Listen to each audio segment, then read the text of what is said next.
I'm J.G. Michael, and this is Parallax Views.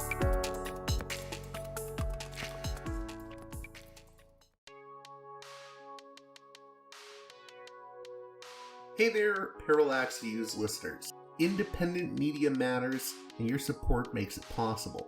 If Parallax Views has challenged your thinking, exposed you to new ideas, or simply kept you company on your commute, now's the time to help sustain it. Listen, share, and if you can, support the show on Patreon at patreon.com/parallaxviews. One more time, that's patreon.com/parallaxviews. If you want, you can also make a one-time donation by contacting me at parallaxviewspod@protonmail.com. I can give you a link to my PayPal page if you contact me that way. Let's show what listener-supported media can do.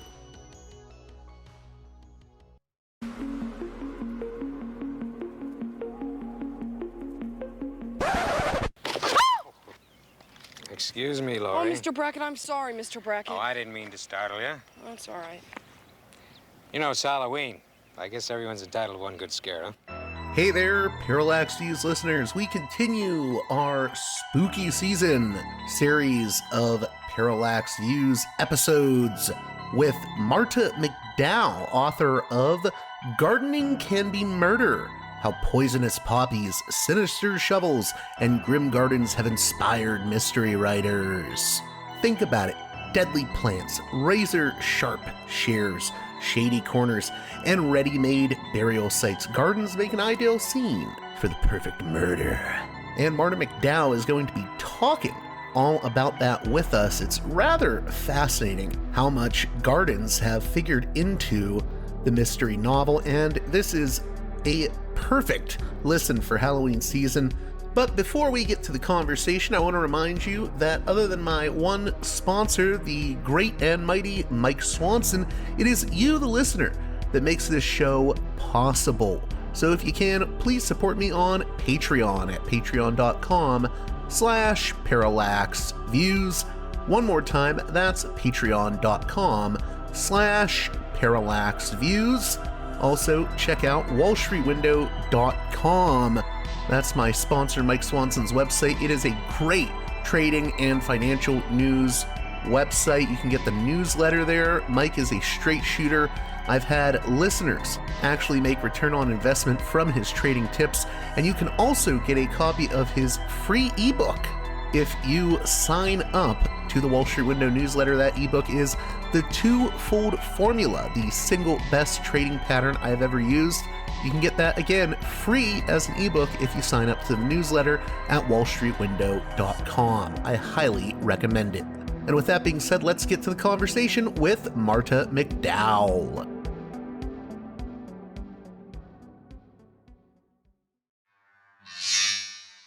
Welcome to Parallax Views. Marta McDowell, the author of a really interesting new book, Gardening Can Be Murder: How Poisonous Poppies, Sinister Shovels, and Grim Gardens Have Inspired Mystery Writers. It's available now from Timber Press. And how are you doing, Marta McDowell? I am just fine, thank you.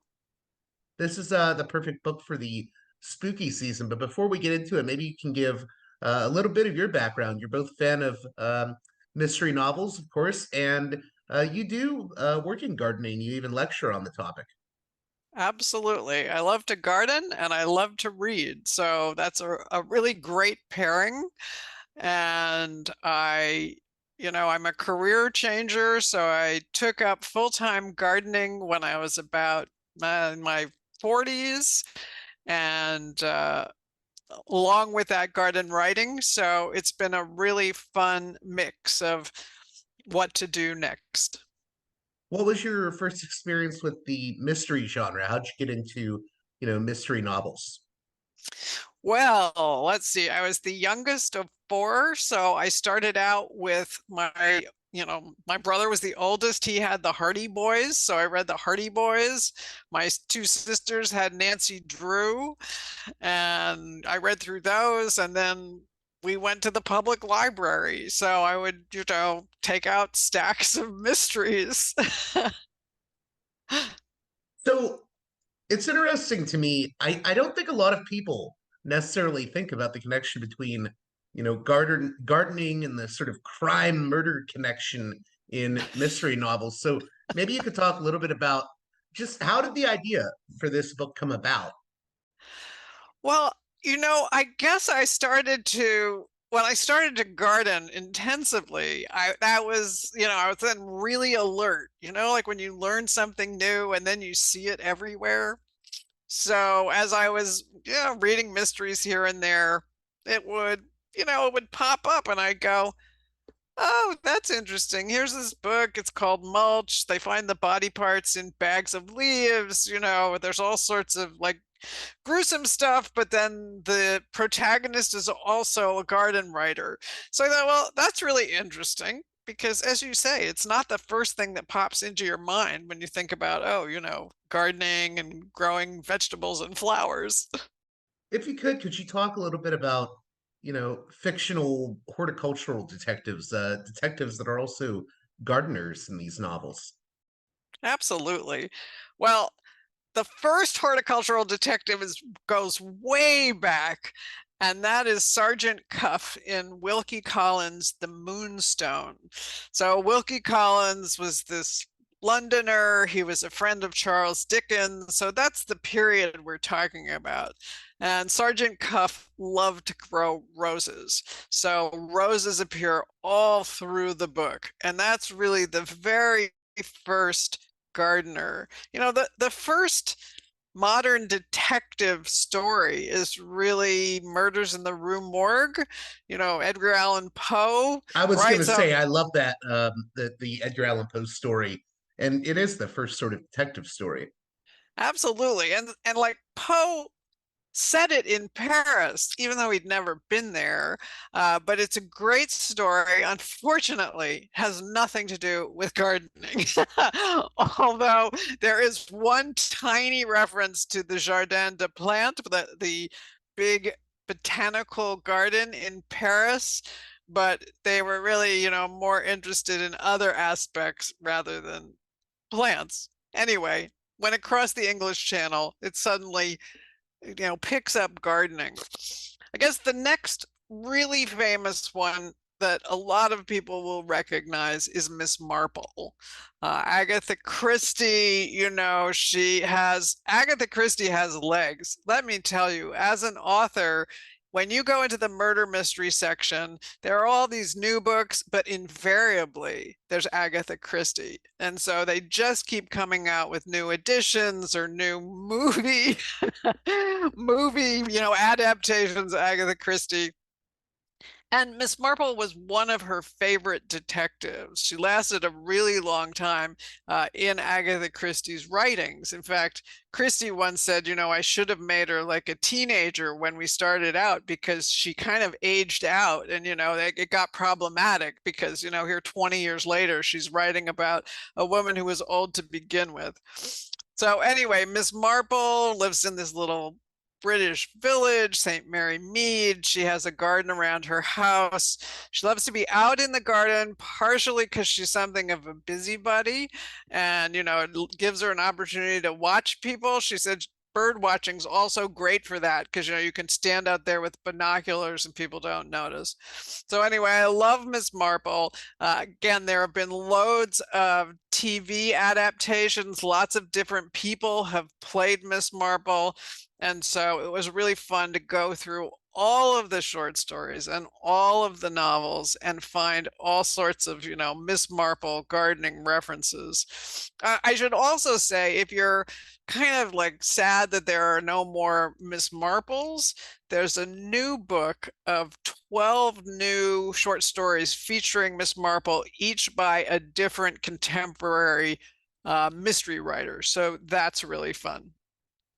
Out of And curiosity, yeah, I was going to ask, just to stick on Miss Marple for a second, What do you think it is, not just with Miss Marple? Maybe you could comment on why Miss Marple is so popular, but also why do you think Agatha Christie still resonates to this day with so many people that read mystery stories, whether it's short stories or novels, because she sort of is like the titan of the genre.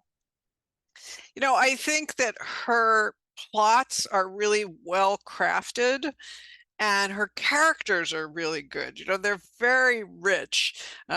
She had a grandmother who loved to garden, and her grandmother had a lot of friends. And I think, young Agatha went to stay a lot with her grandmother.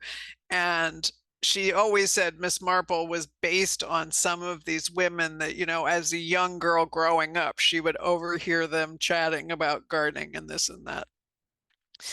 Um, why is she still popular? Well, you think of characters like Hercule Poirot, right? And Miss Marple, and you go, these really still have punch. And so, maybe part of it is there have been such great, sort of TV adaptations. I think about Poirot and David Suchet, it kind of goes together in my mind. So, that's what I think. In addition to, she just had a huge number of novels and short stories. So she was very prolific. There's this great picture of her with this giant double stack of books of all the books she wrote. And then I feel like I interrupted you. You were going elsewhere beyond Agatha Christie and Miss Marple.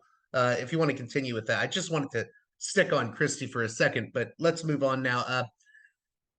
What are some of the other areas you wanted to explore um, before I went down that detour of Agatha Christie? Absolutely, no problem. I think we were talking about gardening detectives, right? And who were some of my favorite gardening detectives. A very recent book by James McBride is called Deacon King Kong. And it is there's no dead body, there's a shooting, and there's sort of a mystery plot that ties through it. And I loved the sort of the main character. His name is Cuffy Lambkin. He's a deacon at the Baptist church, and he likes this very strong homebrew liquor that they call King Kong because it's got such punch, which is why the title is Deacon King Kong. Anyway, he is a gardener. Gardens thread through the plot. So it was really fun to include this book, which is, again, sort of on the edge of the genre, even though, there's like a little bit of mystery. It's not a classic detective story, even though there is an New York City Irish cop that has a key role as well. So that was really fun. Then there are loads of contemporary series, and I had the fun of interviewing some writers like Naomi Hirahara. She did a whole series of sort of period murder mysteries set in Southern California after the Second World War. Her protagonist is Mas Arai. He's a Japanese American who was sent to Japan for education. He got kind of stuck there during the Second World War. He survives the bombing in Hiroshima. He comes back. All he can find to get for work is to be a landscaper. And that was her father's story. And so she bases this character on her father. And so there are some really interesting sort of period pieces that she has written. So we've talked about the sort of gardener slash detective, but something that's interesting for me. I'm a bit of a horror movie buff, right? So Uh-huh. you know, you always see the garden shears in like an 80s horror movie, and you say, oh no, not the garden shears. He's going to use those now, right? Um, what is it about the garden that can also be sinister? Even in murder mysteries, there's always the Yes. gardener as, oh, the possible red herring. What is it about the garden that has this sort of sinister quality that can be used in mystery stories? Right. Well, any garden is sun and shade. And so when you are pulling for murder plots or for horror films, you're going to literally and figuratively the dark side of the garden. I mean, if I walk out into my garage, into, where I have my garden tools, you go, yep, that could kill you. That could kill you. It's like heavy shovels, shears that are sharp. If your tools are any good, they really are weapons. And there are plenty of chemicals that people use in the garden. Luckily, less nowadays, but chemicals that really could kill you as well. There are several murder mystery plots where, weed killer is a prime factor in the unfolding of the story. So lots of things can kill you. And where do you hide the body? I was gonna say there is a bit of a connection there because like the gardener is has to kill the weeds and he doesn't want some plants, he wants other plants. So there is sort of a weird connection there between the gardener and the murderer. Yes, absolutely. I think you've absolutely got it. I mean, it's like this Shiva, right? It's like the creator and the destroyer. I want this plant to grow, but I want you to go away. And you do, if I'm out there, there are certain weeds where I do have this sort of homicidal feeling, like I really want you to die. It's a terrible thing because, again, you feel like it ought to be all sweetness and light. So how has this sort of genre evolved over time, from its origins to now?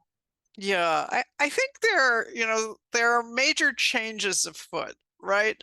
So true crime has gotten, to be of really big interest. It used to be when you had a woman who was a detective figure, she was almost always an amateur, and often single, right? Often the spinster, the maiden aunt. Nowadays there are plenty of women detectives in sort of the crime fiction genre, and it's sort of a more feminist spin. So I think that's a big change as well. There's also a lot more diversity, in terms of racial and ethnic diversity that is in the genre. All good things. I was gonna say too, I love that the title includes the, poisonous poppies, because there is something that can be sort of sinister, right, about plants that we don't understand, how they can be poisonous. Can you talk about that aspect of the book? Absolutely. So, many plants that we grow, beautiful plants for the garden, are poisonous. So if I walk out into my garden, let's see, there's foxglove, not the flowers right now because it's late in the season, but the leaves for next year's flowers are all up. Um, there's a big plant called castor bean. It's this fabulous, big, glorious plant. They're usually burgundy leaves, looks really tropical, and has these kind of strange blooms and big seeds. That is super toxic. It is ricin. Sometimes you see RICIN appearing in headlines, right? Somebody's murdered. There was a diplomat in London murdered with the end of an umbrella. It was tipped with ricin. It's some of these, bioterror weapons, but people still grow it in the garden. This time of year, if you go to the nursery, you may see monkshood for sale. It's this beautiful blue flower, super toxic, right? So you just have to be careful to know what you're planting, especially near your food plants, right? Like I never have the foxglove growing near the lettuce because if I send somebody out to pick lettuce, I don't want to accidentally, murder my family. So you just have to know. The same thing is true with house plants. I've got one sitting right behind my desk here. It's a great funky plant. I really like it. It's called pencil plant. It's a kind of euphorbia, so it's related to things like poinsettia. but don't let your pet eat it because again, it's really toxic. So What uh, are some of the main stories that you would point to towards involving, poisonous plants? yeah, there's a great series um, written by Ellis Peters, who was a British woman who was very interested in this particular period, kind of gory period of British history in the 12th century, where there was a civil war. It was called the Anarchy, and a lot of it took place in the city where she lived, which was Shrewsbury, which is right on the edge of Wales. And so she sets it in an abbey, and she has the protagonist, Brother Cadfael, uh, be the abbey's herbalist. And so he grows all of the various herbs that are used for, treating the sick, but a lot of them are poison as well. So that's got a lot of poisons in them. That was written in the 70s and 80s. If you want a contemporary one, I'd suggest a Canadian series, even though it's set in England. It's by a Canadian author named Alan Bradley. It stars an 11-year-old, at least at the beginning, she's 11, an 11-year-old chemistry buff named Flavia Deleuze, who's quite outrageous. And it gives you fairly specific instructions on how to extract the poison part of foxglove in your home chemistry lab, even though I don't recommend that. It's interesting too. You mentioned the book Mulch. Could you talk a little bit more about that one? Because that one can get, really just not just spooky, but there's kind of, I think you used the term, there's a bit of chainsaw gore almost in it. You bet. So that one, I will say, really struck me when I read it. And I think it sort of tripped off my whole, like the light bulb came on with that, where I said, okay, that's interesting. Maybe I can write about that. And I did. I wrote an article on the topic a while back. Um, Anne Ripley was from Colorado.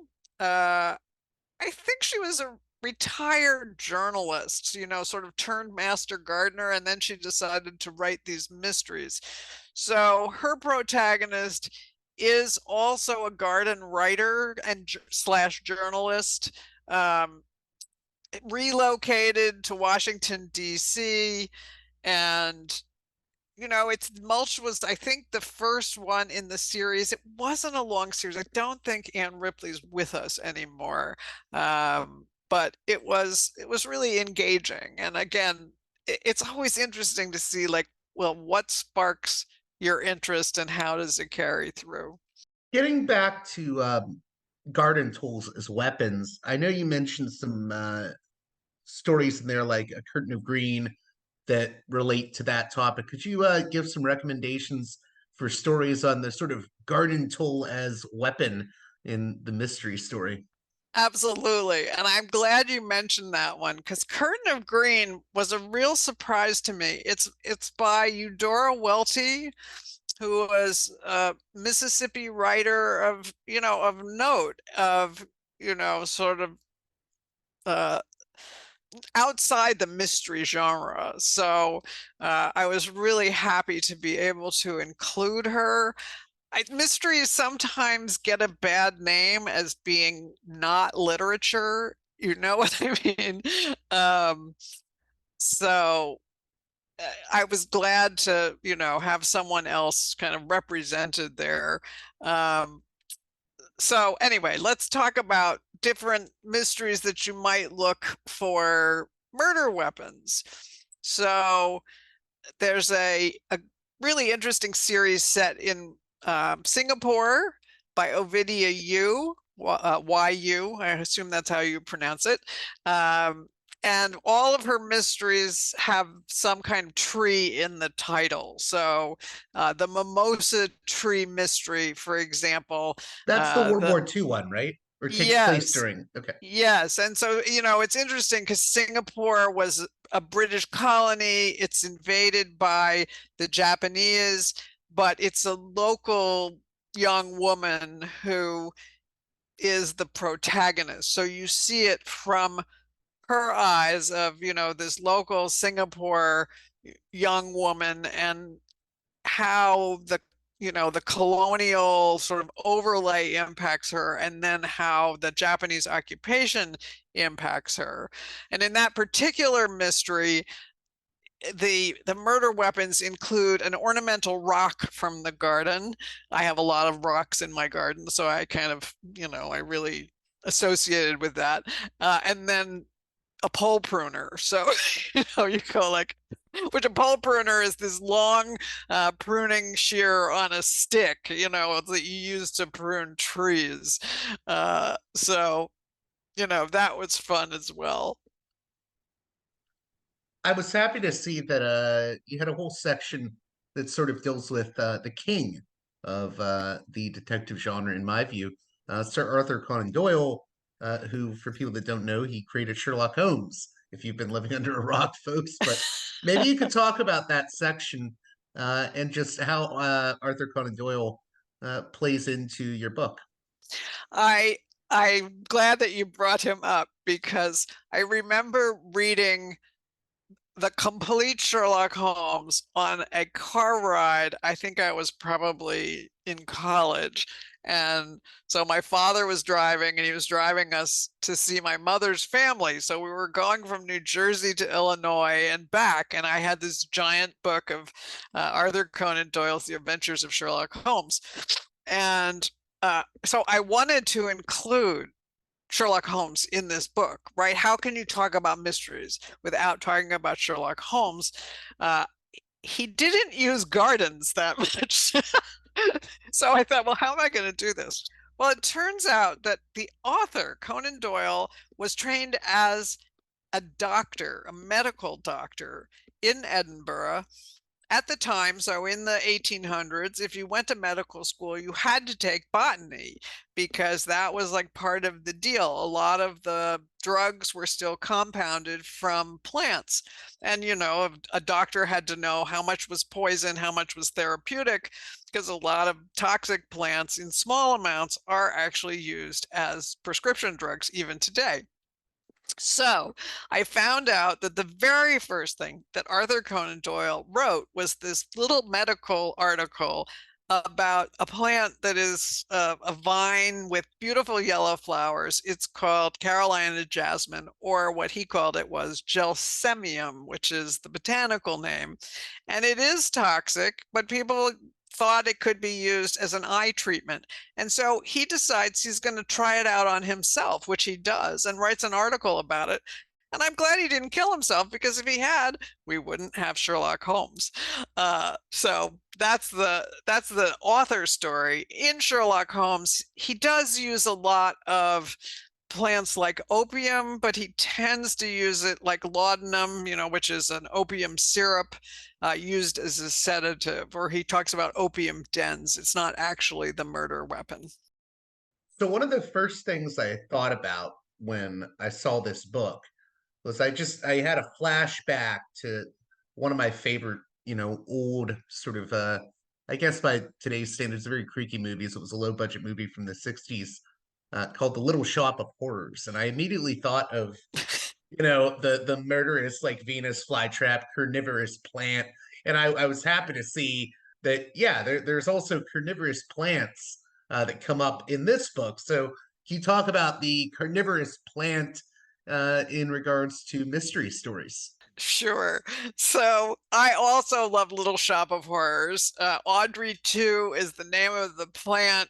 Audrey 2 is, I guess the mean green mother from outer space, if I have the quote right from the song. At any rate, it's one of those plants that you bought and you wish you hadn't. And in this case, you really wished you hadn't. But in the mystery genre, some people have used carnivorous plants. H.G. Wells uses one in a short story. So, he wrote War of the Worlds and things like that. And other writers have used sometimes fictional, carnivorous plants. There's a great historical mystery called The Poisoned Island, which is all about, exploration of the South Pacific by the British Navy, or at the time maybe it was the British East India Company, and bringing back plants, and kind of terrorizing the people in the South Seas at the same time. And in this case, the plant really does give revenge, but it's an entirely made up plant. But a lot of people have used that, that idea of how can they use plant poisons, and really bring them to the front. I was gonna say, there's also like the stories of plants with like hallucinogenic qualities. Can you talk a little bit about that? Yeah, absolutely. So, you know, well, again, take opium where you've got laudanum. There are many times in a story or a novel that people will, be sedated or be given an amount of some hallucinogen that will make them, sort of forget, or, things like that. I was gonna say there's a specific book that comes up in that regard, The Forgetting Flower, right? And I think you've had conversations with the author, Karen Hugg. Maybe you could talk about that book and what you gleaned from speaking with Karen. Yeah, Karen is interesting. She had I don't know if she'd want me to mention the company, but she had a high-tech job, let's just say, and then decided she would turn from that, kind of all-encompassing, takes up your whole life job. She decided to change her life, go into gardening, and also go into writing. And so she lives in the Pacific Northwest, um, and she did a really interesting book, called The Forgetting Flower. And it's set in Paris. Again, it's one of these stories where she is she's made up a plant, right? So she's made up this flower that makes people sort of have this temporary amnesia, which, it might be good and it might not be good. And both of those things, sort of come out. I think what I liked especially about this book was, Karen had lived in Paris, and so the setting is really detailed. You could tell that she liked these flower shops, and she liked these very kind of tense, tightly woven novels. Like, Ruth Ware is another one. She's a British author that does these very, um, almost thriller mysteries. Maybe not almost, but actually thrillers. So, that was fun as well. Now she's in Seattle, and so she can she can grow all sorts of things that I can't grow in my garden in New Jersey. So it's interesting. A conversation about this would not be complete if we didn't talk about the trope of, I think in the book you refer to it as the shadowy gardeners. I mean, listen, I have seen a million and one horror movies where at one point you see the gardener and he's portrayed as like creepy or something like that. And you're like, oh, is he the killer? But usually he's a red herring. So I want to talk about the sort of trope of the sinister gardener, the sinister gardener who can often be a red herring for the real killer. Yeah, that's true. Uh, I always like to think of the gardener as a good guy, right? I hate it when the gardener is the suspect or the villain, but how could you leave that out? Um, so yeah, I think even in the game of Clue now, there's a gardener, who's one of the possible suspects. So I enjoyed picking through the different mysteries that I was including in this sort of overview. There was one, um, called Death in the Garden. Well, I've got to read that, right? And in that one, the protagonist is a gardener, and she is the suspect all the way through the book. I don't want to spoil it, but it has a great a great sort of unfurling. It's a really, again, well-crafted plot. And the author's name is Elizabeth Ironside. Well, I found out that's a pen name, and the woman who wrote it was the wife of the British ambassador to the United States, and it's, like Lady Catherine Manning. You go incognito. So she had a gardener who was a suspect. Ruth Rendell had a gardener in The Crocodile Bird, where it's this mother-daughter with this really strange relationship, and they're very isolated, and that's a really good story that I'd recommend, where you're going to, suspect the gardener for sure. And I also really like another old one is the Lord Peter Whimsy novels. So Lord Peter was this character, and you really suspect the gardener in Busman's Honeymoon. I also just want to mention the illustrations in my book are done by a friend of mine who I think really is a genius. Her name is I really Yolanda. enjoyed the illustrations. Actually, adds a flavor. Absolutely. Her name is Yolanda Fandora. And, I gave her this vague description of, I love Edward Gorey. I love his artwork. And I loved these. There was this magazine, it's probably still coming out, called Highlights for Children, where they had these like find the hidden picture, where they were black and white, and you had to look for hidden things that were in these complicated pictures. And so she did these great silhouettes and other things. So in the chapter for shadowy gardeners, she did this lineup of all of these gardeners, as if they're in a police lineup. So I think that's really super. So I know that you have a whole section on writers that are sort of influenced by their gardens, and one that comes up is the great Nathaniel Hawthorne. So can you talk about your Yes. research into Nathaniel Hawthorne and how he figures into the book? Well, Nathaniel Hawthorne was actually quite a gardener, and I was really interested enough to read all of Hawthorne and write an article about Nathaniel Hawthorne. Let's see, I think it was called The Verdant Letter, like the Scarlet Letter, but the green. And so when he lived in Concord with his wife, and they had actually Henry David Thoreau, like, go figure, did a garden for them, like dug a vegetable garden for them, and various places he lived, he gardened, and he wrote a lot about gardens, sort of here and there. So there's one story called Rappaccini's Daughter. It's this kind of, again, kind of creepy story. There's a locked garden. There's a young woman who tends it, who, is something very strange. Well, it turns out all the plants are poisonous, and her father's an apothecary, and he's trying to get her to be immune to all these poisons. Again, it's kind of creepy. And, in other books, he talks about, Italian gardens. He actually lived in Italy for quite a while.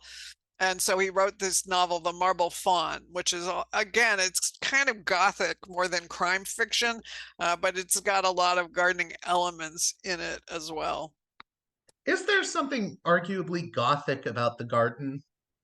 No, there certainly is if you go out there in the evening. So last night the sky was clear and the moon's not full anymore, but it's still big and bright. And I went out late it was really late, or maybe it was early by that time, and there were all these shadows being cast from the moon, and then all of a sudden an owl started hooting, which is like really good for this area because I live in the suburbs. So it's always great when I hear an owl and you go, yeah, this is a little creepy.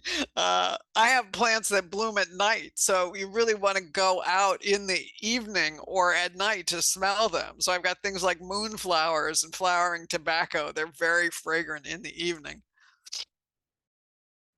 I have to ask too about uh, Rex Stout, who, for people that aren't unfamiliar, is the man behind the Narrow Wolf mysteries. And Narrow Wolf is such a like just a very eccentric character. This sort of armchair detective, very heavy set and whatnot. How does Rex Stout and Narrow Wolf figure into your sort of overview of this genre? I was really, happy to include Rex Stout because he was an amazing person. And he had this amazing life. He like, I don't know, he was in the Navy and he was part of the crew on Teddy Roosevelt's yacht. He was this math whiz kid. He was, like an activist. So during the New Deal, he like heads up the American Writers Program. He's a radio announcer, and he wrote like, I don't know, 60 books. So really talented, really prolific, and quite a character. So he wrote this whole series, as you mentioned, starring Nero Wolfe, who was a recluse. He lived in this New York City brownstone. He was well off due to his own efforts. He worked as a detective, but basically he never went out of his house except under really rare circumstances. So he had a sidekick, of course, who, would go out and gather information for him.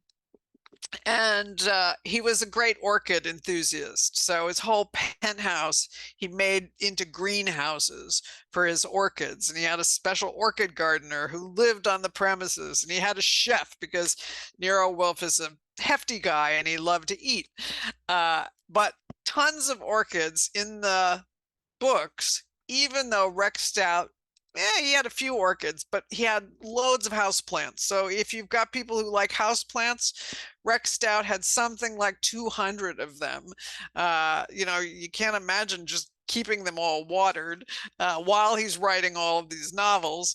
And he also loved irises. So he had something like 100 named varieties of irises in his garden. Before we wrap up here, we just had that movie come out, A Haunting in Venice, um, which features the great character of Hercule Poirot, and I'm probably mispronouncing that because I'm not French and I'm not good with French. My teachers can tell you that in school back when I went to high school. But since that movie is out, can you talk about Hercule Poirot and your sort of assessment of him within this genre, this fictional character? Well, that movie in particular is interesting to me because if you read the book it's based on, which is called Halloween Party, it is entirely different from the screenplay. First of all, in setting, because it's set in Venice and the book is set in England, in the countryside. Uh, it it has similarities, certainly the main characters and some of the plot elements. And there is a garden in both of them, although it dominates more in the book than it does in the movie. So in the movie, there's like kind of this rooftop garden. It gets a little like one scene and then it's over. So at any rate, that's a little aside to, when they take a book and they adapt it into a movie, sometimes it really changes it.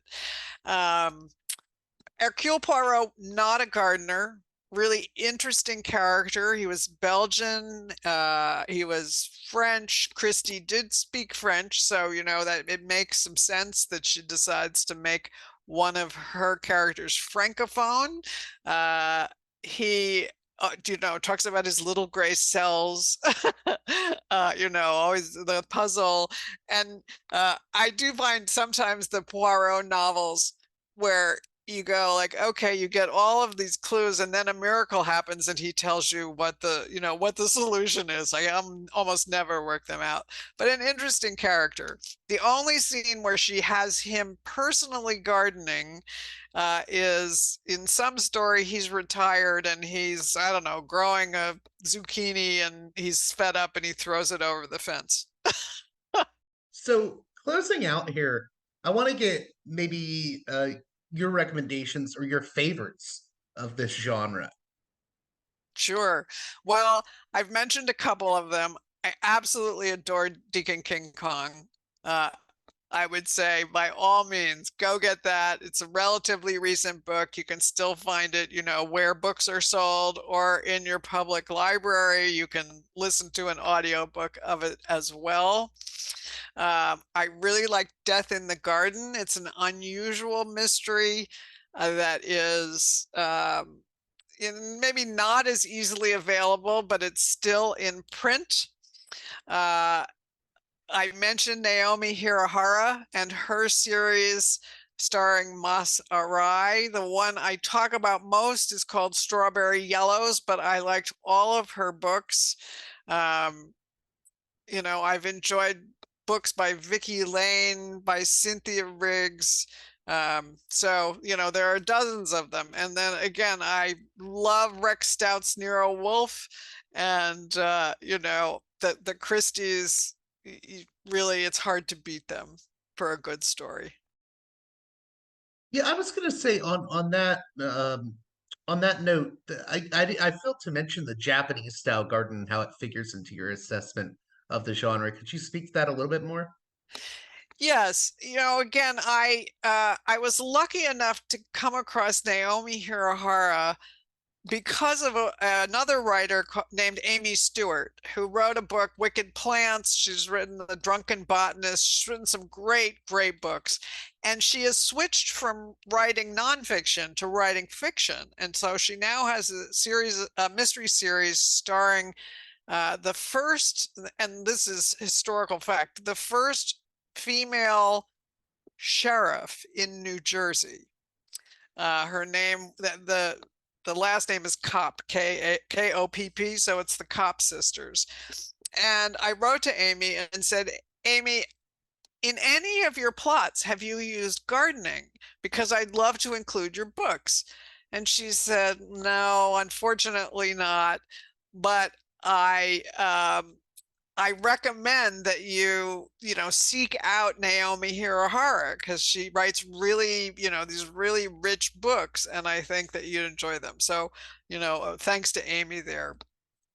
So at any rate, Naomi, because her protagonist is Japanese, and because Naomi is a journalist and a historian, she writes a lot about the history of the Japanese in America. And one of her books is set in Brooklyn, and the Brooklyn Botanic Garden has one among the oldest Japanese gardens in America. I can't, there's probably the one in Golden Gate Park is older, but it was designed before the Second World War by a Japanese landscape architect, who ended up in an internment camp during the war. And so things like that come out in Hirahara's novel, is set, kind of both in the present as well as in the past. So you get to really learn a lot too, in addition to having, a murder mystery. And one of the great things about murder mysteries is they tend to come out okay in the end, right? Even though there's a dead body. It's all tied up in the end in a kind of nice way. So, in closing here, um, could you talk a little bit about the title of the book? Gardening Can Be Murder. I mean, if we haven't sort of nailed home that point yet for my listeners, like why did you choose that title specifically? Um, if you're out on a really hot day and you've been digging, I mean, it literally, gardening can be murder. Like, it can kill you. So I I was thought gonna it say that that title has like a double meaning, you know. Yes, I thought it was a fun title and catchy. And I have to tell you, my publisher, and I love working with Timber Press, basically never uses my titles because that's not in my contract. They don't, I don't have title clearance or approval. And this time they did. So I'm very proud of that. And when I wrote an article about this topic, and again, that was 10 or 15 years ago, it was for a British gardening journal, and I called it With Malice Aforethought. And malice was spelled M-A-L-U-S, which is a really bad botanical pun because malice is the botanical name for apple. So, but it's like that would never work as the title for a book, right? Because people would go, "What is she talking?" It might work in England, but it would not work for us because you go like, what does that mean? Anyway, so Gardening Can Be Murder, I hope is a much better title. It's interesting too. I promise to let you go after this, but for me, what I find interesting is the way that gardening or gardeners can be used as almost a symbol in various forms of literature. And could you talk just about that in general, especially with regards to the mystery novel, the sort of garden and the gardener and the gardening tools as sort of symbolic, within the murder mystery genre? Yeah. I mean, I How think, they're used as metaphors too. Yeah. yeah, you know, like the first garden that most people think of is the Garden of Eden, right? If you grew up in that tradition, you go like, yeah, the garden, there's a Right. snake, It's paradise, and then right? It's when the murder mystery paradise. happens, it's paradise lost. Yeah, and then you get kicked out of the garden, right? So I think that is this kind of like mythic thing. Um, then you get, if you're more interested in sort of like classical mythology, you've got, people running away from gods and being turned into trees, right? So like there's that whole thing going on. So we have this connection to nature. And so I think the garden is kind of a natural for the kind of paradise idea, but also a place where things can go very, very wrong. Um, and so I think that that's really where it starts. For people who, I often think, well, why is it that so many people who like to garden also like to read mysteries? And I think it's, mysteries are engaging, right? They're sort of, you go like, well, there's a puzzle, right? And growing plants is always a puzzle. Like, why is this thing not doing what it's supposed to do? Or how can I help it along? Um, so there's that as well. And then I think you've just got kind of the turnaround, like the opposite side. So here you've got weapons that are useful tools, right? I mean, you could do the same, I suppose, with the kitchen, and you go, well, you have the kitchen knife and things like that. But there is something about, the garden tools, especially when you get into power tools. You go like, isn't there some ad where they go, no, no, don't go in the garage or don't go in the basement? Well, hey, Marta McDowell, I want to thank you again for coming on Parallax Views. I hope everyone will check out the book Gardening Can Be Murder: How Poisonous Poppies, Sinister Shovels, and Grim Gardens Have Inspired Mystery Writers. And it's got a great blurb from Amy Stewart, author of Wicked Plants. She calls it a delightfully diabolical romp through the role of horticulture in crime fiction. So if that's not enough to sell you, I don't know what is. I thought it was a fascinating book. I'm rereading some of the chapters, taking them in more. Where can my listeners get the book, and what do you hope they get out of this conversation? And just what do you hope they get out of the book in general? Yeah, well, I hope people will be excited about the genre and, get a taste for something, they might try in terms of reading or maybe growing. It was just a fun way for me to explore gardening from a very, very different angle, if you will. And it's available anywhere you could buy a book online. It's also an ebook or in your support your local indie bookstore. It's funny. I always say that on this show. I know there's people that always jump towards, you can buy the book on Amazon. I'm so happy that you sort of went past that immediately and knew you must have read my mind. Because I was like, I always want people to say local indie bookstore. Go to your local indie bookstore. So thank you so much for that. And thank you again, Marta McDowell. My pleasure.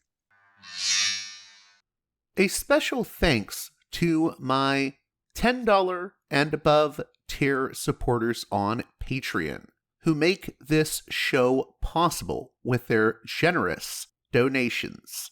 Producers' credits shout out to those supporters: Aaron, Jeremy, Matt, Big Bob's Beepers, James, Enoch, David, Sadad, Tristan, Bob, Eva, Miriam, West Bank Robbery Pod, B. Lund, Transnatural Perspectives Podcast, Dan, Nick, Elliot, Fabian, Tom, Arlen, Bo, Spartacus, James, G, Jamie, Will, JC, WV, Sutra, Orc, Catherine, Darko, Nathan, Holland, Dan, Mark, Chase, Olm, Gary, Emilia, Nick, Brace, Michael, and Brian. Please join those listeners in supporting me at the $10 and above tier of my Patreon page, patreon.com/Parallax Views, if you'd like your very own producer's credit on each and every edition of the program. Until next time, you've been listening to Parallax Views with Parallax Views to Parallax Views with Parallax Views. The way out is not simply to say, don't do it, just to prohibit. It's nothing else. If we don't do it, others will be doing it like crazy. So, we have to confront the problem. But no, basically, I know of the great anxieties, problems, new forms of control, but it's also new forms of freedom. This is why I always emphasize that internet and all this new digital stuff, it's a very ambiguous phenomenon, but it's the field of struggle. New forms of enslavement, but at the same time, new incredible forms of freedom. We have to accept the fight with no nostalgia for old, allegedly more authentic communities or whatever. I'm not afraid. I'm not afraid. I'm not afraid. I'm not afraid.